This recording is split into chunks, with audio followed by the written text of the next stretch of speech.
mapapalaya ang lalawigang ito. Nandito ang halos lahat na tinuturing ng mga rebelde noon sa Pampanga. Dahil ang mga Kapampangan ay mayroong malayang kaisipan. Ang mga Kapampangan ay nanindigan sa katotohanan. Kaya nagpapasalamat po tayo sa napakainit na pagtanggap sa atin sa lalawigang ito ng Pampanga.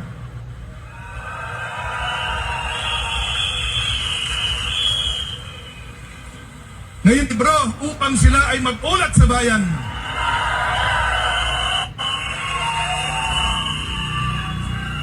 Kinakailangan merong resibo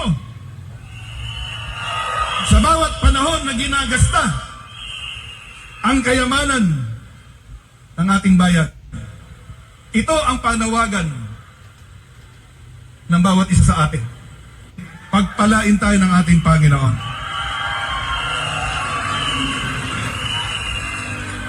Natin muli si Bishop Edwin Maniti. Maraming salamat po natin siya. Bata pa lang ako, sikat na po siya. Yan. Kilala siya bilang Director General of Film Academy of the Philippines. Yan. Tapos kilala din siyang Miss Body Beautiful. Kilala niyo na ba kung sino? Kilala niyo na? Alright. Kung kilala niyo na, bigyan natin siya ng malakas na palakpakan. Let's welcome Miss Vivian Velez for the welcome address.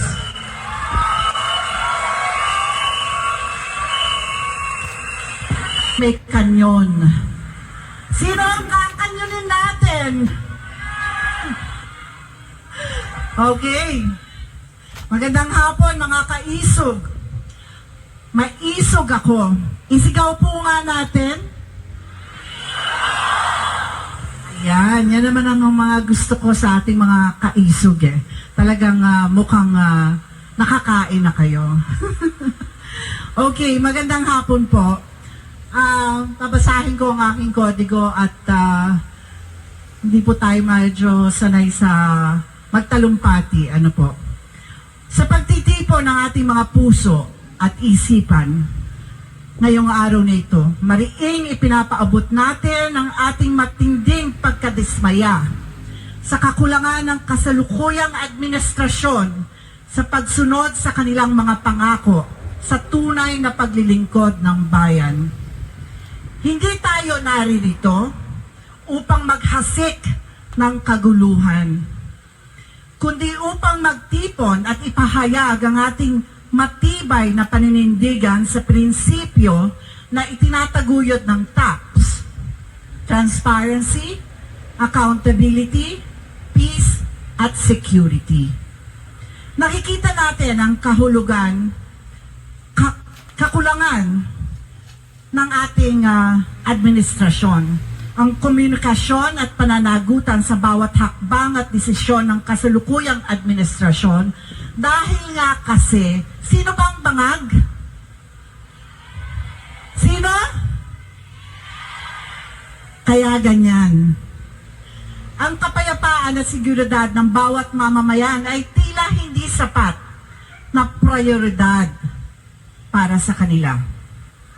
Sa pamamagitan ng ating boses at pagkilos, umaasa tayo na mabuksan ang isipan at puso ng ating mga pinuno ng bayan upang tunay na mapakinggan at tugunan ang mga pangangailangan at hinaing ng sambayanan.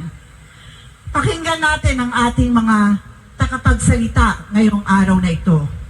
Naway magsilbi silang patungo sa malalim na pag-unawa at pagkilos para sa tunay na pagbabago at pagunlad ng ating bayan. Isang tinig, isang layunin para sa bayan. Mabuhay ang hakbang ng maisog, mabuhay ang Pilipinas.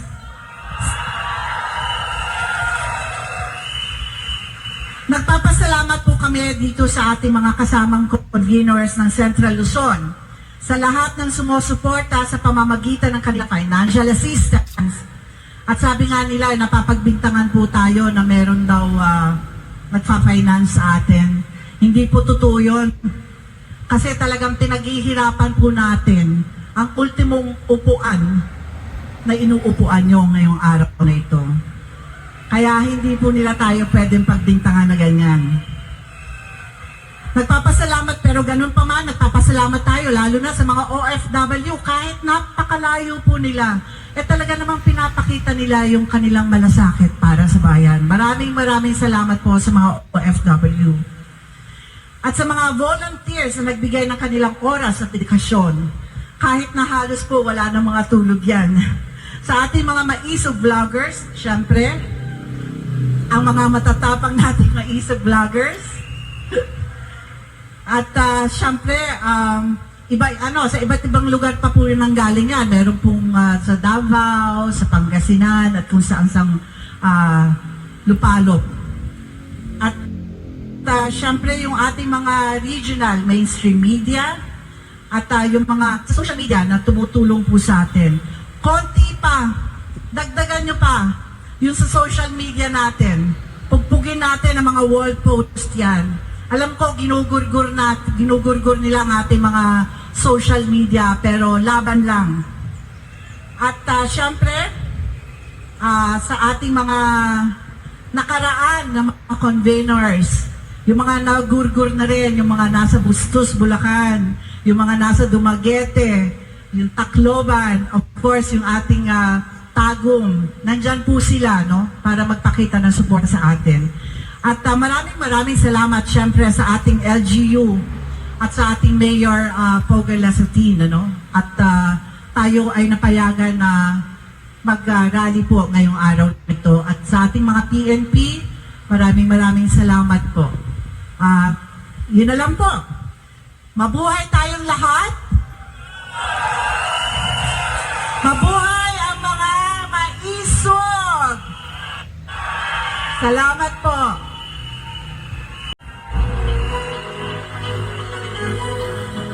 Magandang hapon po. Ako po si Anthony Collado, wala Masinloc, Zambales. Mangingisda po ng Scalboro. Ang hinahin ko lang po at pasalamat pala ako kay Sir Placido ng maisog. Ang hinanahin ko lang din po sa amin taga Masinloc, yung malaya kami makapangisda po sa Scalboro. Sa totoo lang, itong huling yung July 13, inabog kami ng China. Ayun, habang papalapit yung barko, kinakabahan dahil barko yun kahoy lang kami. Ang masasabi ko lang din po sa mga politiko na nagpapanukala ng mga batas na kung ano-ano pa man yan, ang para sa amin lang po, yung malaya kami makapangisda sa Scalboro Sol. Ang tawagin namin ay Calboro lang. Simula nung umupo si BBM, sa totoo lang, naging kami, lagi na lang kaming sinisita ng mga barko, tinatabihan kami. Nung nakaupo pa si Tatay Digong, buhay kami, malaya kami nakakapangisda sa Scalboro. Yun po ang totoo.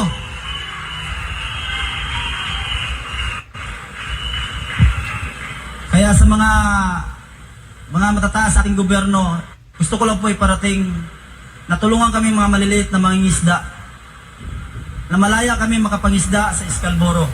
Yung walang harang, walang anong balakid, kung ano pa man. Yun lang po. Yun lang po, pinanahin ko. At kung ano mang gusot nila sa Calboro, sana maayos na nila yan. Para kaming mga maliliit, wala kaya nasa ko, wala nang balakid. Ayusin po ninyo kung ano man yung gusot kung anong mayroong gusot kayo sa China o sa Pilipinas. Salamat po. Palakpakan po natin ulit si Sir Anthony Collado. Maraming salamat po, sir. Tid po natin sa iba't ibang sektor.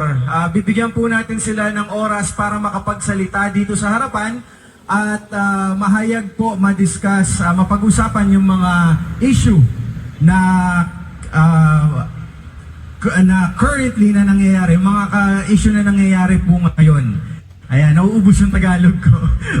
Okay, una po natin, bigyan po kayo po natin ang ating kapatid na katutubong Aita, si Mr. Oscar Rivera ng Tribong Aita, Tarlac and Zambales. Palapakan po natin sila.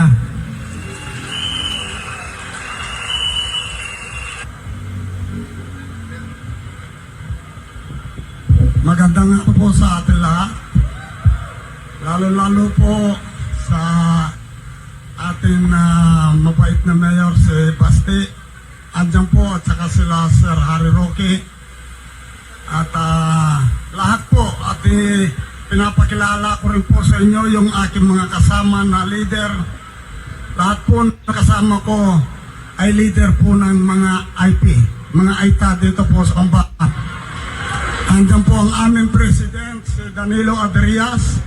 Pagkitaas ang kamay, yan ang po ang aming president. At lahat po, mga tribal chieftain o BOT po ng aming organisasyon. At binabati ko rin po kayo lahat na dito po pala tayo magsama-sama. Dito po tayo mag-ipon-ipon. At binabati ko rin po ang aking idol na si Sir Bistak. Idol ko po talaga yan. Kasi pag nagkukuha po siya sa kanyang radyo, siya na lang ang tinututukan ko. Kasi yan po ang kamukha natin matapang na tao. Kaya po andito tayo ngayon maisog. Ang asawa ko po Bisaya, ang maisog daw ay matapang. Sa amin naman po, mayroon pong tawag ang matapang sa amin.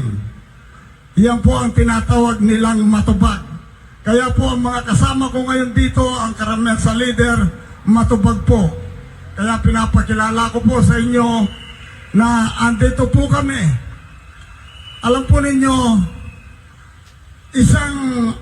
isa pong ITAL leader. Malaki po ang amin nadadanasan sa panahon na ito. Lalo-lalo po ako bilang isang leader, masakit po sa aking nasasakupan na alam po ng batas at alam po ng mga tao kami ay pinaka-atrasado. Kami ay pinakamababang klaseng tao. Kaya dapat po pinapaabot ko kay President Marcos. Di po kami nabibigyang pansin kaming mga AITA. Pero ang nagbuhat po sa kanya, mga AITA po na nagboto rin. Wala ba ho kaming karapatan na sabihin namin ang aming narublooban? Sa ngayon po ay naiiwanan po kami ng progreso, naiiwanan po kami ng ating pamahalaan. Noon po ang kanyang tatay, talagang maayos po ang kanyang pamumuno. Kung hindi lang po pumutok ang bulkan, alos mayaman na po ang mga AITA. Pero ngayon po, nakita ko talaga na wala pong, hindi man siya nakakuha doon sa kahit konting batas ng kanyang tatay. Kaya alam po ninyo, yan po ang aking iniisip. Samantala pong itong nakaraan na eleksyon, hindi ko po alam kung pareho-parehos tayo nabudol. Ako po ay isang leader, lahat ng mga AITA, kinampanya ko para sa kay BBM. Pero ngayon po, nakikita ko na pangalan man ng isang AITA, walang dumarating na progreso sa amin. Mabuti po si Tatay Digong. Si Tatay Digong, ako po ay nakapunta. Ako po ay inimbitan niya sa kanyang opisina, kaya mamaya po, mahintay natin siya. Ang aking pamumuno po ay hindi lang ngayon, panahon pa rin ni Tatay Digong o yung mga ibang presidente. Nakita ko po kay Tatay Digong Hindi po niya ako kinahiya na isang leader, inikot po niya ako doon sa PACC. Yung kanya pong mga bodyguard,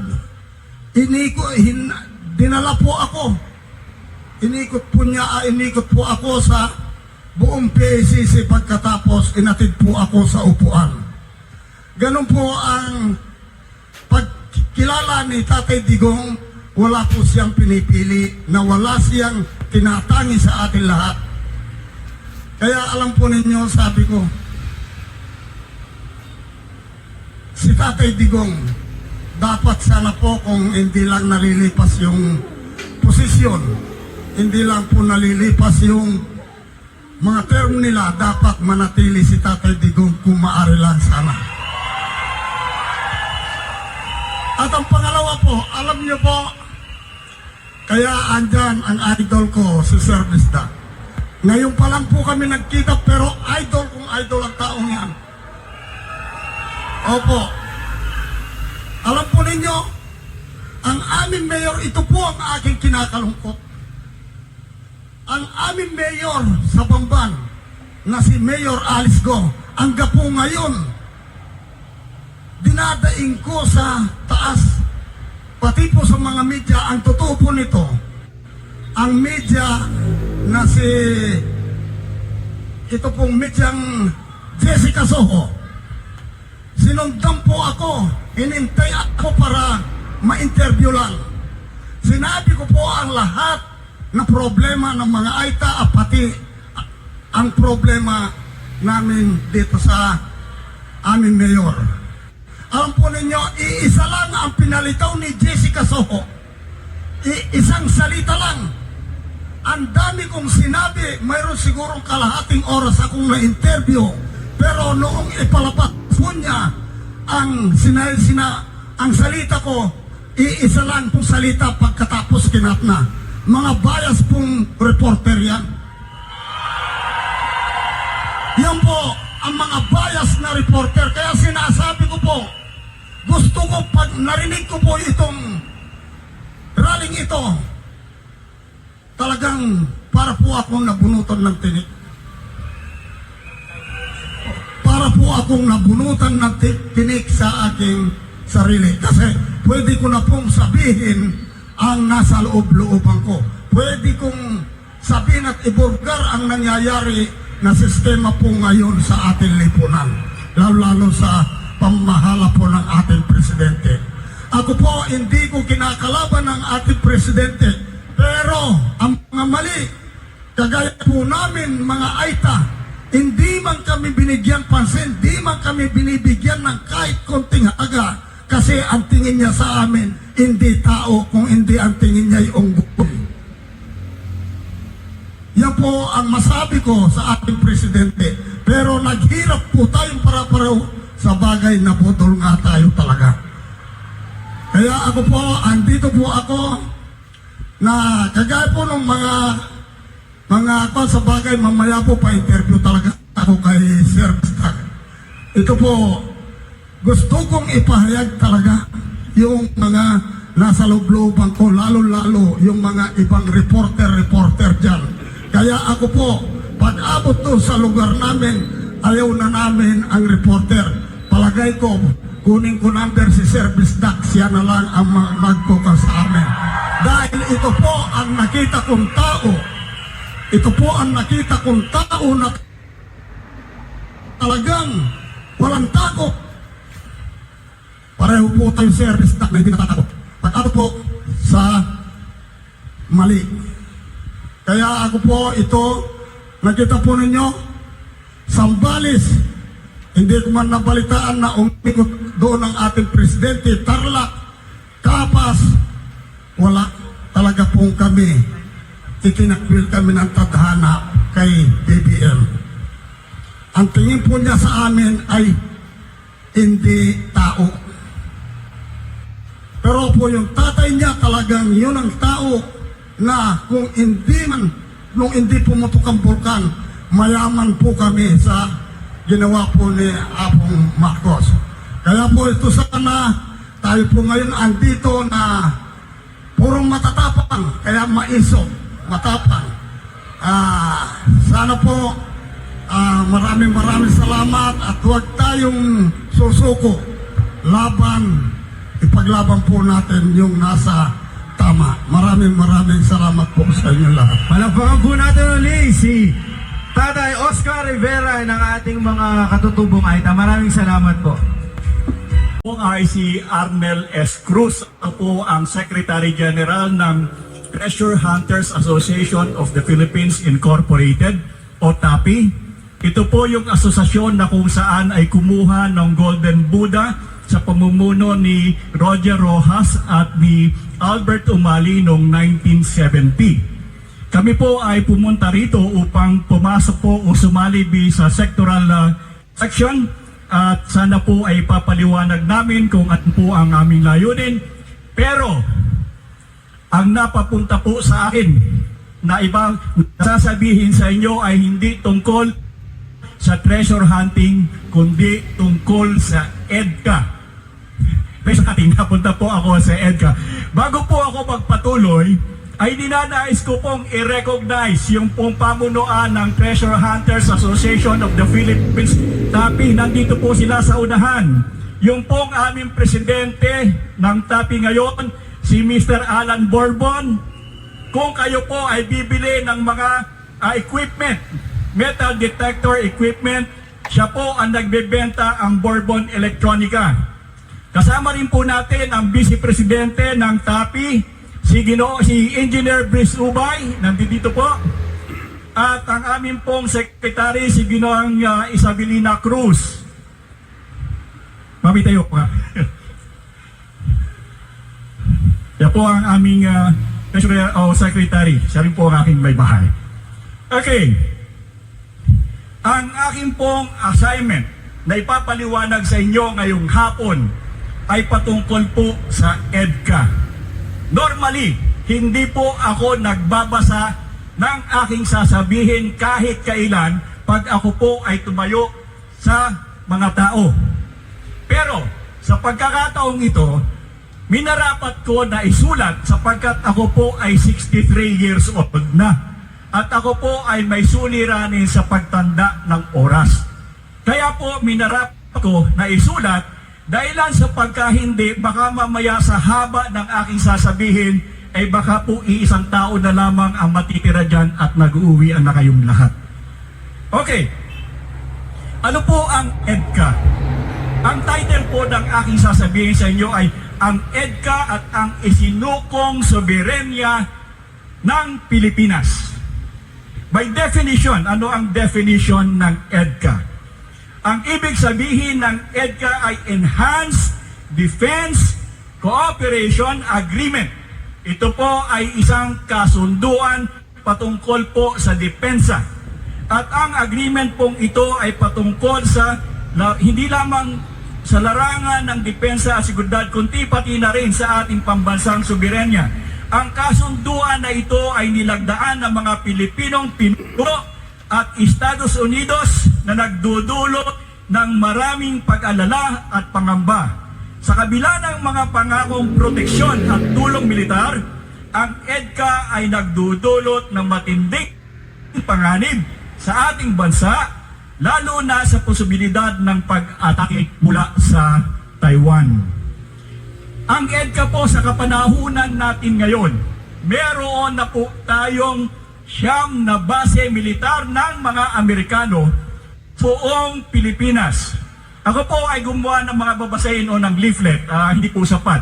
Pero ito po ay inilagay ko dito at nakadrawing kung saan nakalagay yung mga base ng militar ng Amerikano at makikita nyo rito simula sa Luzon papunta sa Mindanao.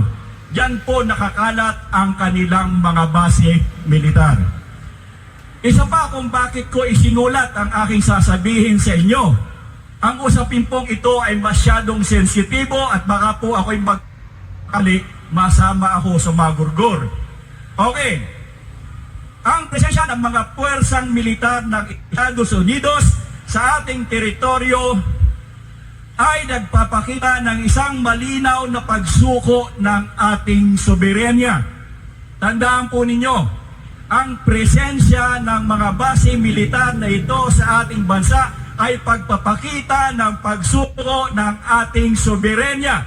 Bakit? Makikita ninyo na mga base militar na ito ay merong sariling pagkilos na walang pakialam ang ating gobyerno at sila'y malayang nakakilos sa ating pong sambayanan. Paano nila nagagawa ito? Samantalang pag pumunta naman tayo sa Amerika, sa kanilang bansa, hindi naman natin ito magawa at hindi tayo papayagan. Ito ay pagpapakita lamang ng kanilang pagmamataas sa atin bilang mga Pilipino na sila ay mataas at pwede nilang gawin ang gusto nilang gawin kahit sa anong bansa at dito ngayon ay kanilang ginagawa at ating pinapayagan. Okay? Ang mga kasunduan sa pagitan ng mga namumuno sa Pilipinas at Estados Unidos ay tiyak na may kapalit. Tandaan nyo, hindi magkakasundo ang dalawang partidong ito nang walang pinag-uusapan.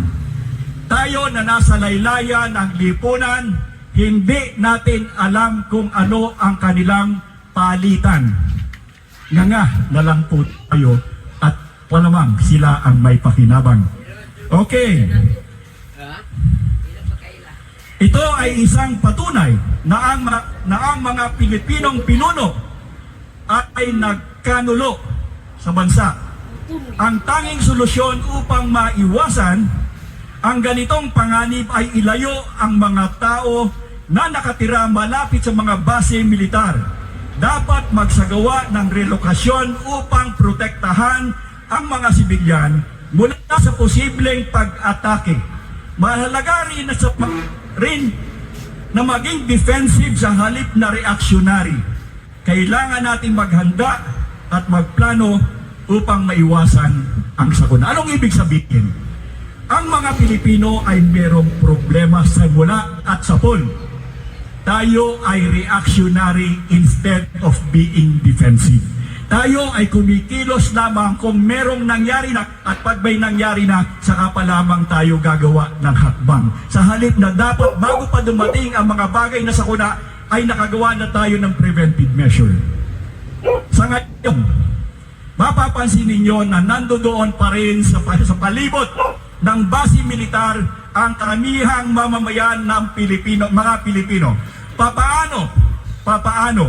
Kung biglang magpaputok ng missile ang China upang patamaan ang mga basing ito, anong mangyayari doon sa mga mamamayang Pilipino na nasa palibot nito? Patay. Siyempre, hindi naman tayo sasantuhin ng mga tama ng mga shark din o anumang lakas ng bombang nandoon. Kung kaya, dahilan sa wala na tayong kakayahan na paalisin ang basing ito, anuman ang gawin natin, lalaban sila sapagkat sila ay meron ng kasunduang ginawa sa mga pinuno natin at hindi sila papayag na ang kasunduang ito ay mabaliwala. Ibig sabihin,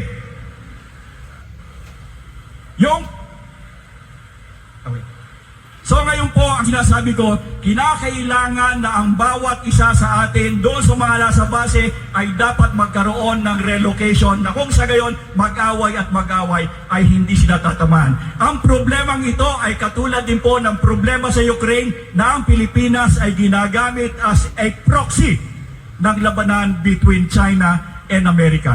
Wala tayong kalaban, hindi natin kalaban ng bawat isa, pero tayo ang mapiperwisyo, tayo ang mamamatay. Salamat po. Maraming salamat, Mr. Arnel Cruz.